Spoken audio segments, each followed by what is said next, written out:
Hello my beautiful souls, कैसे हैं आप लोग। उम्मीद है आप लोग बहुत अच्छे होंगे। आपका लाइफ कोच भोलालाल आपका अपने चैनल पे तहे दिल से स्वागत करता है। आज मैं डीएम का कन्फेशन लेकर के आया हूँ। डीएम का करंट एनर्जी है जो मुझे चैनलिंग हुआ है, वो मैं आज बता दूंगा। तो अगर आप मेरे चैनल पे नए हैं तो मेरे चैनल को सब्सक्राइब कर लें और घंटे का बटन जरूर दबा लें ताकि फ्यूचर नोटिफिकेशन जो वीडियो का होगा वो सबसे पहले आपको मिल सके। ठीक है, और ज्यादा से ज्यादा शेयर कीजिए ताकि बहुत सारे लोग इससे लाभान्वित हो सकें और वो भी ये समझ सकें कि डीएम की करंट एनर्जी क्या है और इस जर्नी को समझ सकें।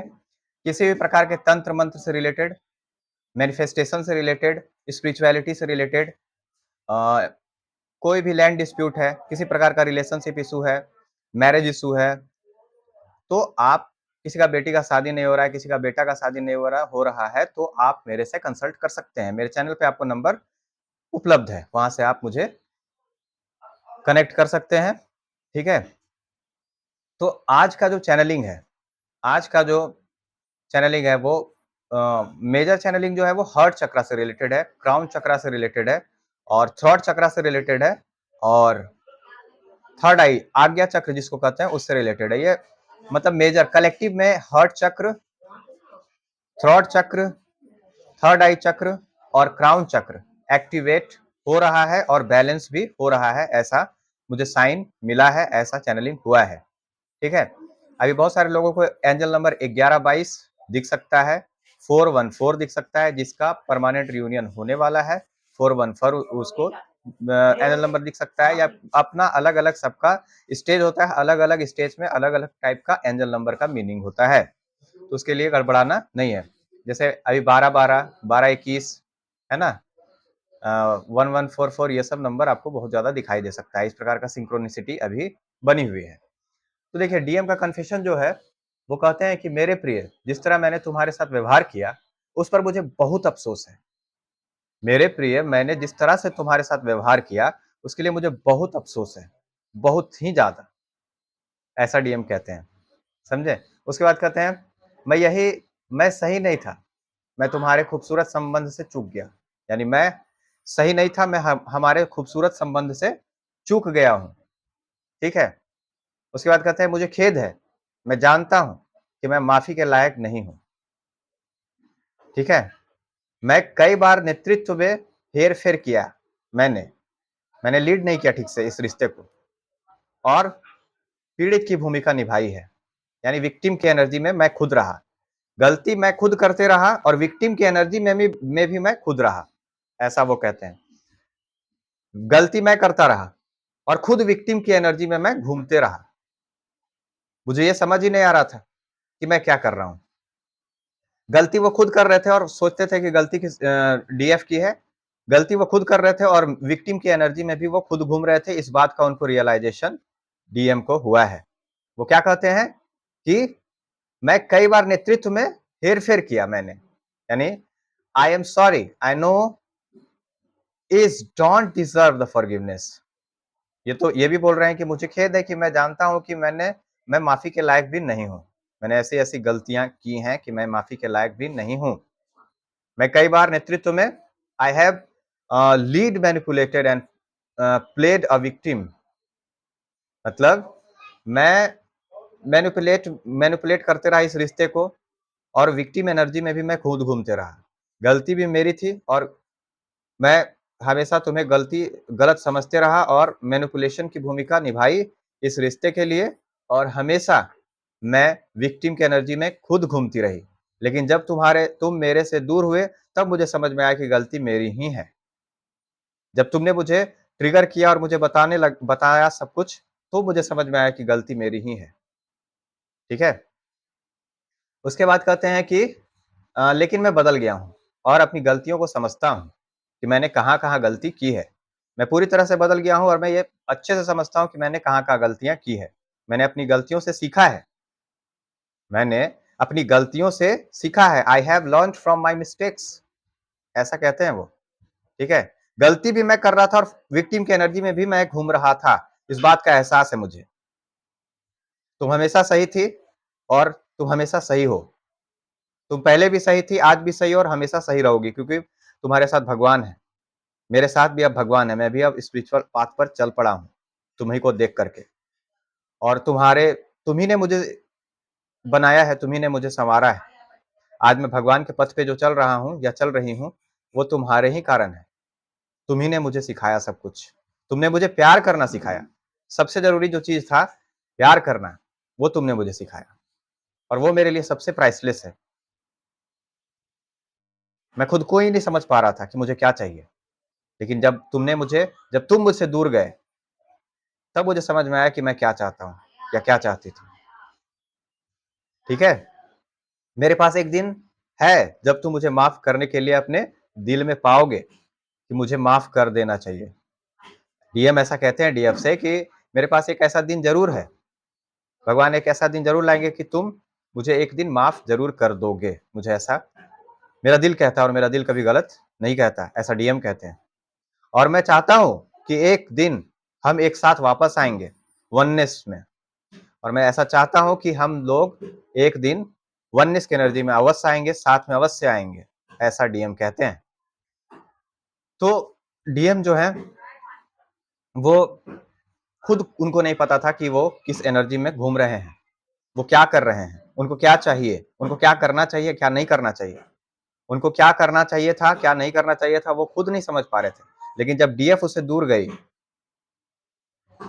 जब डीएफ अपने कॉन्शियसनेस में आकर के डीएम से दूर गई, तब उनको एहसास होना स्टार्ट हो गया कि वो रियल में डीएफ को ही चाहती थी और किसी को नहीं। तो इस बात का एहसास उनको हुआ है। कर्म को क्लियर करते-करते डीएम भी बहुत थक गए हैं और वो गिल्ट और शेम की एनर्जी में है, तो वो डीएफ से कहते हैं कि आप मुझे कृपा करके गिल्ट और शेम की एनर्जी से बाहर निकालें, ताकि मैं और मुझे माफ़ करें, ताकि मैं आपकी नज़र में उठ सकूँ। आप मुझे माफ़ करें ताकि मैं खुद की नज़र में उठ सकूँ। मैंने गलती बहुत की है, लेकिन ये भी सच है कि मैंने आप सिर्फ़ आपसे ही प्यार किया है और किसी से नहीं।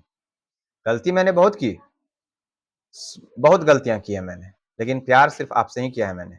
जब आप मुझे छोड़ के गए थे, उसी दिन मुझे एहसास हो गया था कि मेरा दिल क्या चाहता है। और उतना दिन से मुझे इतना समय लग गया, इस बात को कहने में, कितना गिल्ट और शेम की एनर्जी में मैं होऊँगा कि इतना दिन मुझे लग गया इस बात को कहने में, इस बात को आपसे कहने में, आपको कह सकूँ इसके लिए स्ट्रेंथ जुटाने में, मुझे इतना समय लगा। किस मुँह से आपसे कहता, किस मुँह से आपके पास आता, आप बहुत ज़्यादा हर्ट थे और मैं आपको और हर्ट नहीं करना चाहती थी या चाहता था।